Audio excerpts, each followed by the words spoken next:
कुरान और सुन्नत की रोशनी में शुगर का हल बताइए। मेरे मोहतरम भाइयों, एक लंबा हल है, मुख्तसर इलाज बता देता हूँ। प्यारे पैगंबर जनाब मोहम्मद, जो भाई इसका हल कुरान और हदीस की रोशनी में जानना चाहते हैं वो यूट्यूब पे जाएं, वहाँ पे मेरा पूरा प्रोग्राम है, उसकी 3 एपिसोड है।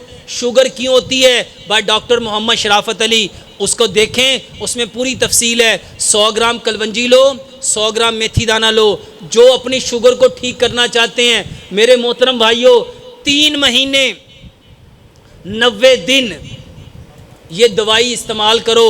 आज अपना टेस्ट, वो जो 3 महीने का HbA1c टेस्ट है, आज कर लो और 3 महीने बाद टेस्ट करा लो। अगर आपकी शुगर लेवल पे 5.2 पे ना आए, आपके जितने पैसे लगे हों, आके मुझसे दावा करो कि ये देखो हमने ये चीज़ें इस्तेमाल की, हमें फ़र्क नहीं पड़ा। अल्लाह की कसम खा के कहता हूँ, मस्जिद में बैठा हूँ, आपके जितने पैसे लगे होंगे मैं दूंगा। करके देख लो। 2 गिलास पानी लो, उसमें 1 चम्मच साबुत जौ मिलाओ, 1 चम्मच साबुत गंदम मिलाओ, 1 चम्मच मोरिंगा पाउडर मिलाओ, 1 चम्मच कलवंजी और 1 चम्मच मेथी दाना मिलाओ।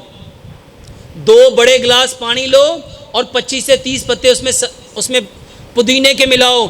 उसको इतना पकाओ, इतना पकाओ, इतना पकाओ, 2 गिलास पानी 1.5 गिलास रह जाए, उसको ठंडा कर लो। आधा गिलास सुबह, आधा दोपहर, आधा शाम, खाना खाने से आधा घंटा बाद, 1.5 घंटा बाद कावे के तौर पे इसको पियो। ये एक दवाई है। 5 गिलास पानी लो, 1 चम्मच कलवंजी का, 1 चम्मच मेथी दाने का और 1 बड़े साइज़ का नींबू उसमें निचोड़ दो।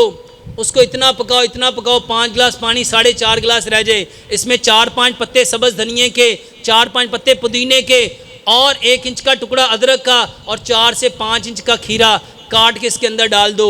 ये पानी खाने से आधा घंटा पहले पीना है और वो पानी खाने से आधा घंटा बाद पीना है। ये 1.5 गिलास पिएंगे, वो आधा गिलास पिएंगे। मेरे मोहतरम भाइयों, 3 महीने पी लो, अदरक, लहसुन, पुदीने, नारदाने की चटनी के साथ। और रात को 1 गिलास दूध लो, आधी चाय की चम्मच हल्दी, आधी चाय की चम्मच दालचीनी, आधी चाय की चम्मच सौंफ, 2 सब्ज़ इलाचियाँ, 2 लौंग। इसको इतना पकाओ, इतना पकाओ कि 1 गिलास दूध पौना रह जाए। इसको सोने से पहले पियो, ये बेहतरीन इलाज है।